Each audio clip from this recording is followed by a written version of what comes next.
আজ আমার মেয়েরা মাংস রান্না খাবে, তাই আমি মাংস রান্না করছি। দেখুন, তা প্রথমে মাংসর পিসগুলা জল দিয়ে ভালো করে ধুয়ে নিলাম। তারপরে তাতে একটু লেবু মিশিয়ে দিলাম যাতে মাংসর গন্ধটা না থাকে।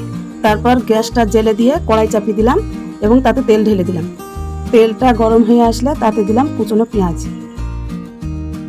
পেঁয়াজটা একটু লাল হয়ে আসলে তাতে একটু লবণ, একটু হলুদ, একটু লঙ্কার গুঁড়ো ও কিছু মশলা বাটা দিয়ে মাংসটা দিয়ে দিলাম।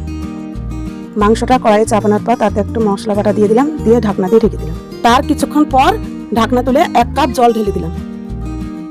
তারপর 1 কাপ জল ঢেলে দিলাম, দিয়ে ঢাকনা চাপিয়ে দিলাম। তারপর 20 মিনিট অপেক্ষা করার পর মাংসটা আমাদের রেডি। হাই ফ্রেন্ডস, দেখো আজকে আমার দুপুরকার খাবার। সে মাংস, আজকে সে মাংস রান্না করলাম। সে মাংস দিয়ে গরম গরম ভাত।